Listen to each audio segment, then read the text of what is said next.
Eu quero ler para nós em Mateus, no capítulo 14, o texto que começa no verso 22. Mateus 14, a partir do verso 22 até o 33, Jesus anda por sobre o mar.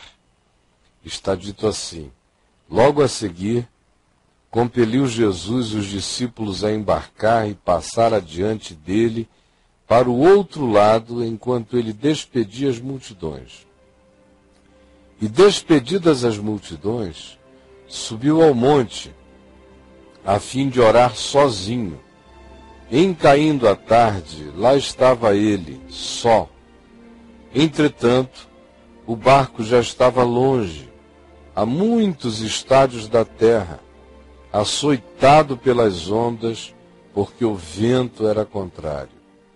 Na quarta vigília da noite, foi Jesus ter com eles, andando por sobre o mar. E os discípulos, em meio à escuridão, ao verem-no andando sobre as águas, ficaram aterrados e apavorados e exclamaram: é um fantasma! E tomados de medo, gritaram todos juntos em pânico. Mas Jesus imediatamente lhes falou: tende bom ânimo, sou eu, não temais. Respondendo-lhe Pedro, disse: se és tu, Senhor, manda-me ir ter contigo andando por sobre as águas. E Jesus lhe disse: vem. E Pedro, descendo do barco, andando por sobre as águas, foi ter com Jesus. Reparando, porém, na força do vento, Pedro teve medo e, começando a submergir, gritou: salva-me, Senhor! E prontamente Jesus, estendendo a mão, tomando-o, lhe disse: homem de pequena fé, por que duvidaste? Subindo ambos para o barco, cessou o vento. E os que estavam no barco o adoraram, dizendo: verdadeiramente és o Filho de Deus. Esta não é a única ocasião, ao contrário, em que Jesus fala de bom ânimo. Os discípulos estavam naquela escuridão, Jesus mesmo os tinha compelido a atravessarem o mar da Galileia sozinho, já no meio da noite, com vento contrário, ondas volumosas, Jesus vem andando na escuridão por sobre as águas. E o vento contrário a eles, que faziam de tudo para atravessar e não saíam do lugar. E estavam no meio do mar da Galileia. Quando Jesus chega desse modo absolutamente chocante. E os discípulos fizeram a interpretação mais popular, mais comum. E imaginaram que fosse uma fantasmagoria, um fantasma. Foi o que gritaram juntos: é um fantasma! Mas Jesus imediatamente lhes falou: tende bom ânimo. Tende bom ânimo, sou eu, não temais. Ter bom ânimo, ter uma mente que pense com positividade, é uma graça divina. Quando eu era bem jovenzinho, eu concluí, observando o comportamento humano, que até um ateu com bom ânimo se dá melhor na vida do que um chamado crente profundamente pessimista e negativo. Não existe fé aonde não há bom ânimo. Existe bom ânimo sem aquela densidade de fé que se volta para Deus na perspectiva do que seja superior, do que seja vencer o impossível, do que seja crer no absolutamente incrível. Todavia, Não existe fé que não seja precedida por bom ânimo. Eu vejo toda hora um monte de gente que diz que tem fé. Elas não têm fé. Essas pessoas acreditaram num sistema doutrinário, apesar da negatividade delas. Elas acreditaram em dogmas sobre Deus, apesar da negatividade delas.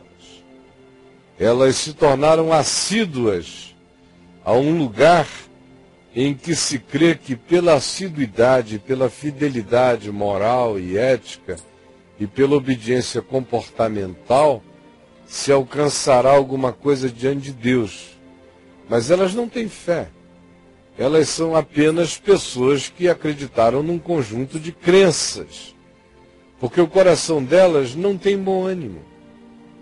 É gente que não encara nada, é gente apavorada, é gente acovardada, é gente que acha que existe uma conspiração universal contra a existência delas. São pessoas cujas mentes pensam em tudo com negatividade, são mentalmente hipocondríacas, acham que algum mal vai alcançá-las, que alguma doença as está pegando o dia inteiro.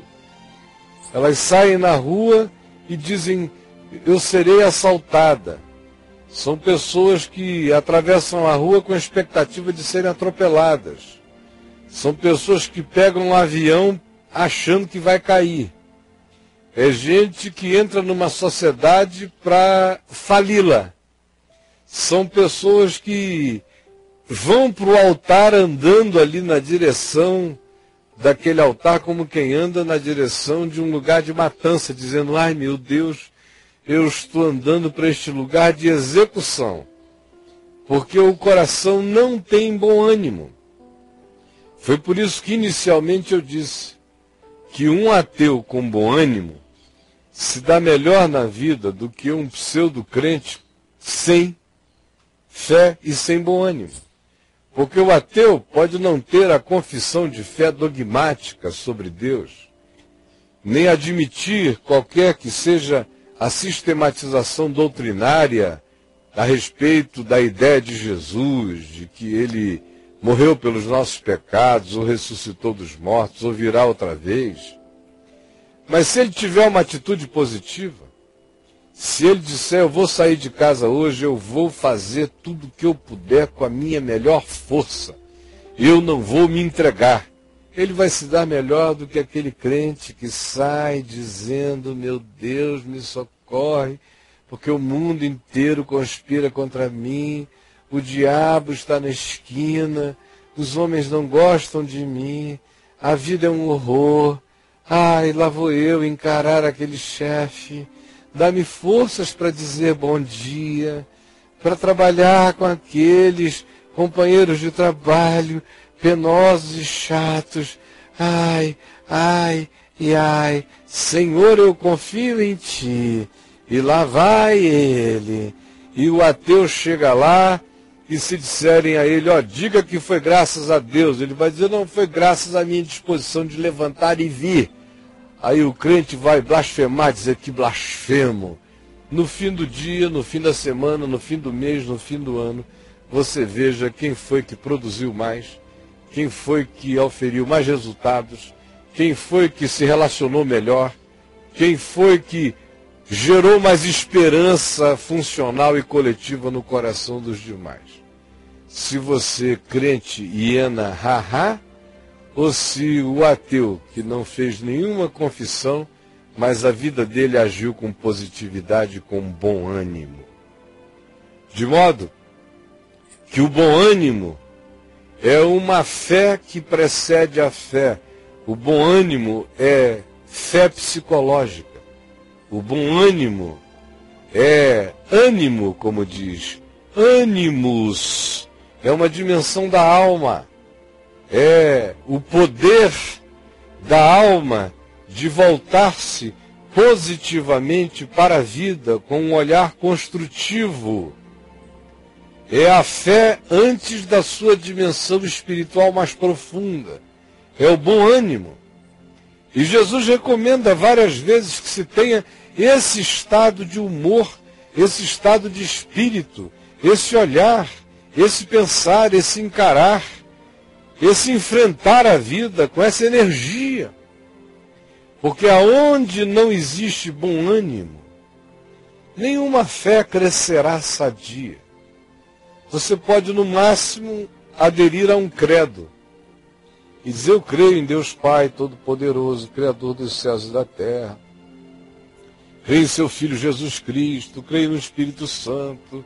E dizer a coisa ladainha todinha. Mas, ante qualquer que seja a situação da vida, você entra em estado de falência, de derrocada. Você é aquele que, quando alguma coisa ruim se lhe afigura no horizonte, sempre imagina que vai cair sobre você. Quando a tempestade começa, você é sempre aquele que acha que a probabilidade maior de um raio atingir alguém é a sua.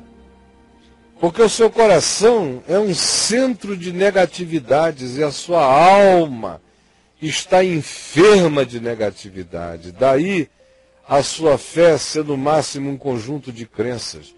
Porque para se ter fé, é preciso que se tenha bom ânimo. E como eu disse, nem todo bom ânimo já levou você para aquele estado de fé sobrenatural. Aquele estado definido por Hebreus 11:1, a fé é a certeza das coisas que se esperam, é a convicção de fatos que se não veem. A fé como aquele elemento que abraça o impossível, que é onde Jesus nos manda chegar. Tende fé em Deus, porque os impossíveis dos homens são possíveis para Deus.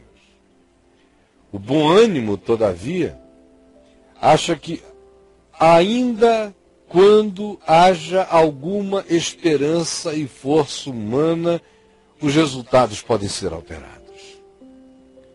O bom ânimo diz para si mesmo: se eu estou vivo, ainda não acabou. O bom ânimo diz: se não houve ainda fatalidades definitivas, resultados diferentes podem ser alcançados. O bom ânimo diz: eu estou aqui, logo ainda pode haver mudanças, pelo menos em mim. O bom ânimo é, portanto, recomendado por Jesus, porque ele faz parte da saúde psicológica mais necessária que todos nós precisamos ter para desenvolvermos uma fé sadia. Do contrário, a gente terá aquela fé de pacotes e de crenças, porque o bom ânimo deseja ser transcendido por uma fé que não encontre limites. No bom ânimo, todavia, o limite é a morte. Na fé, nem a morte é mais o limite. Mas o bom ânimo vai até aonde ele pode ir. Enquanto há vida, há esperança, diz o bom ânimo. E as pessoas que estão aqui conosco, a maioria delas não tem fé e nem tampouco bom ânimo. São pessoas negativas, mal-humoradas, desistentes de todas as coisas, capazes de assustarem-se por qualquer que seja a negatividade. E nesse episódio, antes de Jesus falar em fé, que ele só vem a falar mais tarde, só vem a falar quando a fé é a questão. Antes de falar em fé, ele fala em bom ânimo. Quando ele vem chegando e os discípulos se assustam e pensam que é um fantasma, ele não disse: tende fé em Deus, repreendei o fantasma. O que ele disse foi: tende bom ânimo, sou eu, não temais.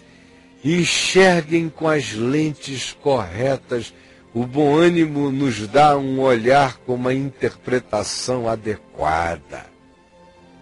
Olhem certo, sou eu, não se apavorem, não tenham medo, tenham bom ânimo. A fé vem depois. A fé vem na hora em que Pedro diz: Senhor, se és tu, manda-me ir ter contigo andando por sobre as águas. Aí Jesus disse: vem. E Pedro foi. E aí, reparando na força do vento, no volume das ondas, ele teve medo, ficou impressionado, o bom ânimo morreu e a fé sucumbiu. E ele começou a naufragar. E gritou: socorro, Senhor! E Jesus, tomando-o pela mão, o ergueu e disse: por que duvidaste, homem de pouca fé? Aí é que entra a fé. É quando você já está andando sobre as águas. Mas enquanto você está pisando no barco, com flutuabilidade, ainda andando dentro das leis universais, a gravidade não era mais forte do que a flutuabilidade do barco. O vento não era mais forte do que o balanceamento e o equilíbrio do barco. A noite era escura, mas não tinha ninguém sendo estrangulado.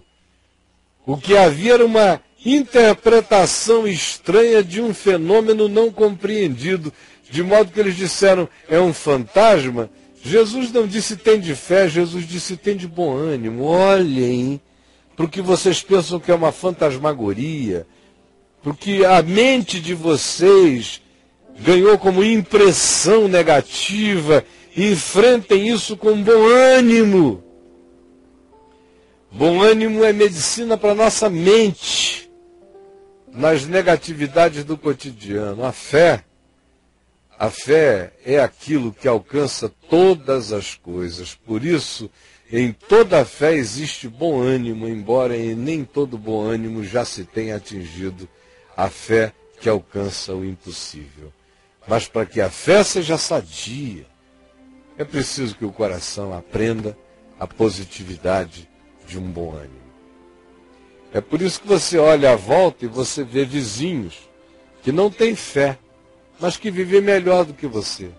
São casamentos mais estáveis, mais equilibrados, mais felizes, mais alegres, famílias mais bem-humoradas. São casas que, quando não estão em risadas, estão em silêncio feliz, diferentemente da sua casa, onde todo mundo diz que tem fé, mas só tem pacotes doutrinários, frequências religiosas e uma negatividade danada, um mau humor horroroso, um pessimismo fatal. Gente que se sente perseguida em tudo que faz, gente que acha que tem uma conspiração maligna em todas as coisas. Enquanto isso, os caras do bom ânimo vão passando você na corrida natural da vida e da existência. E você fica perguntando a Deus: por quê? Que eu que tenho fé, que confesso o nome de Jesus, que digo que creio na ressurreição, estou aqui, tudo que eu faço não dá certo, e o meu vizinho agnóstico, descrente, ou até ateu, tudo que faz prospere, que dá certo. Ah, se você pudesse ouvir a voz de Deus dizendo: é porque ele tem bom ânimo, rapaz. E você é um pessimista, negativo. Paulo disse: no que pensar. E tem gente que, mesmo sem crer na realidade final e na intervenção cotidiana de Deus na vida, pensa na existência de maneira positiva e se dão muito melhor do que esses crentes da negatividade, do pessimismo e da mania de perseguição e da hipocondria. Porque para esses, ainda que não sendo crentes, eles preferem pensar em tudo que é positivo, em tudo que é realizável, em tudo que é possível, em tudo que é alcançável, em tudo que é factível, em tudo que pode ser realizado com esforço. Eles acreditam que a perseverança recompensa, que a diligência paga e que o bom humor é a melhor maneira de fazer qualquer coisa na vida. e por isso eles vão longe. Vão longe. São capazes de realizar coisas extraordinárias. Eles não ressuscitam mortos. Mas com certeza eles são uma melhor companhia para quem está morrendo do que um crente chato e pessimista ao lado. Eles não curam enfermos com imposição de mãos, mas a presença deles ajuda muita gente a ficar curada no hospital, porque chegou gente alegre que diz que nada, rapaz, você vai sair dessa. Vai sim, eu ainda vou tomar uma geladinha com você, hein? Jesus não brincou com o poder do bom ânimo, com o poder da mente, da alma positiva. Ele nos mandou ter isso, nos mandou olhar a vida com essa interpretação, com essa atitude. Isso afasta muitos fantasmas que não existem. Exorciza as fantasmagorias da nossa criação, da nossa negatividade, do nosso pessimismo. Entendeu, meu irmão? Eu vou apresentar para nós um pedaço de filme, ele é obviamente muito mais longo, tem quase 2 horas, chamado O Sobrevivente. Mas é a típica história da vitória do bom ânimo contra a negatividade. É a história de um oficial da aeronáutica, um aviador, cujo avião foi abatido e ele foi preso pelos Vietcongs. Na história real. O cara existe, está vivo. E, sendo abatido, foi colocado num daqueles acampamentos com outros POWs, prisioneiros de guerra americanos e alguns aliados dos americanos. E todos os que ele encontrou ali estavam em estado calamitoso. Não só fisicamente, porque tinham que comer minhoca, larva, lagarta, e o que viesse só de vez em quando vinha uma bolinha de arroz para eles, de modo que alguns indivíduos ficaram biafrentos, de tão magros e desnutridos. Mas, sobretudo, eles todos, sem exceção os que lá estavam, tinham tido o espírito quebrado.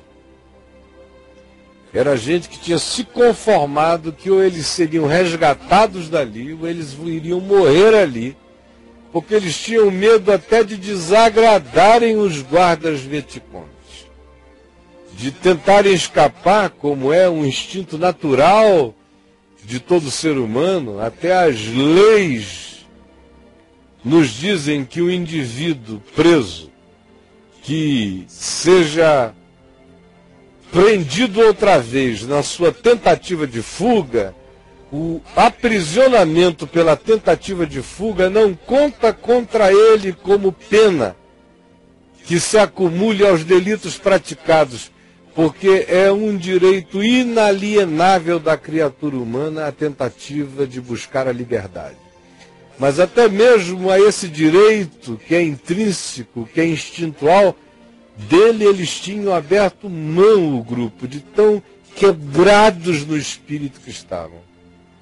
Aí chega esse piloto lá, abatido, ainda inocente quanto às regras do lugar, mas ele começa logo a dizer: olha, eu não vou ficar aqui, vocês também não, a gente vai sair daqui. E o pessoal dizendo: você está de brincadeira, rapaz, você não sabe de nada, não tem história. Eu não vou contar muito a história, eu só quero que você saiba o seguinte: eu tive que cortar momentos assim pesados do filme, não porque eram pesados, não, é bobagem, é só porque não ia dar tempo. Mas tem tudo que é calamidade que você possa imaginar no que diz respeito à sobrevivência lá. Ao que eles comiam, ao modo como eram tratados, aquela alimentação nojenta, vomitante, o pessoal com disenteria, as loucuras que aconteciam, mas ele chegou e ficou com uma única determinação de bom ânimo: eu não vou morrer aqui, eu não vou ficar aqui, eu não vou esperar me resgatarem, eu vou fazer por mim tudo que eu por mim puder fazer. E veja lá, se ele consegue ou se ele não consegue. Veja o poder de uma mente tomada por bom ânimo, de uma alma que não se entregou à negatividade. E mais, notem o bom humor dele em todas as coisas. E notem o carinho dele por todos. A intenção dele de trabalhar para o coletivo. Bom ânimo gera essa vontade coletiva, esse humor coletivo, esse reconhecimento do outro, da necessidade de que o outro esteja bem para que eu esteja bem também. Não existe no bom ânimo egoísmo. O bom ânimo é um humor solidário para com todos e para com a vida. Observe essas lições e fique sabendo. Quando o cara chega lá no fim da história inteira e que perguntam a ele, escuta, foi a sua fé em Deus e o seu amor à pátria, isso que você creu e que tirou você daí? Me diga no que você crê. É claro que ele cria em Deus, e que ele cria na vida, e que ele cria no amor, e que ele cria nisso tudo, mas o cara num brincalhão tão grande que ele disse, eu creio que eu preciso de um bom bife. Até Deus gostou. Se ele tivesse saído com aquela de FPP, família, tradição e propriedade, Deus ia vomitar. Porque o cara estava precisando de um bom bife e não de um discursozinho sobre Deus, a pátria e a família. Bom ânimo, bom ânimo. Você que está aí fazendo tudo e tudo dá errado, pelo amor de Deus, antes de tudo saiba, é porque você é a coisa errada. Nada poderá dar certo na sua vida enquanto o seu ânimo for esse desânimo, esse pessimismo, esse mau humor, essa negatividade, essa hipocondria, essa conspiração que você criou contra a sua própria vida. Você é o seu pior adversário. Você é o diabo de si mesmo. Você, mesmo onde não há fantasmas, anda acompanhado de fantasmas. Você é aquele que até quando Jesus chega, você diz, é um fantasma. Até Jesus tem que se explicar para você, para poder ajudar você, porque você não é moleza, meu irmão. Não é moleza, minha irmã. E depois não sabe porque tudo dá errado. Olhe esse filme e aprenda com o bom ânimo, com a espiritualidade, com a psicologia do bom humor na adversidade. E como existe um poder maravilhoso na alegria que não se rende, no amor coletivo, no bom humor, na esperança e num espírito que não se quebra e que está sempre dando um sorrisinho e dizendo, aqui, a gente não vai ficar aqui não. Nós estamos vivos, nosso lugar não é aqui, aqueles a quem a gente ama não estão aqui, a gente vai voltar para casa. Olha lá. Enfim, foi bom conhecer vocês. Como assim foi? Vocês podem apodrecer aqui se quiserem. Mas eu vou sumir esta noite mesmo. Este barraco não é uma cadeia. Fugir eu gostei dessa, sabe? Mas tem o seguinte, meu amigo. Você não pode fugir. Se você tentar fugir, vai arruinar nossa libertação. Dane-se a libertação, ou seja lá com o que for que você sonha. Saiba que sem água, você não sobrevive mais que 2 dias lá fora. E sem água, as suas pegadas ficam visíveis mais tempo que isso. A prisão é a selva, você não entende? Olha, quando começa a temporada de chuvas? Em 5 meses, talvez 6. Não posso esperar tudo isso. Escuta, digamos que você sobreviva à selva e à falta d'água. E o que mais tiver, as cobras e os bichos que tem por aí. Você não consegue sair do campo. Tem 6 sentinelas no posto de dia. Pois é. Isso durante o dia. Eu fujo há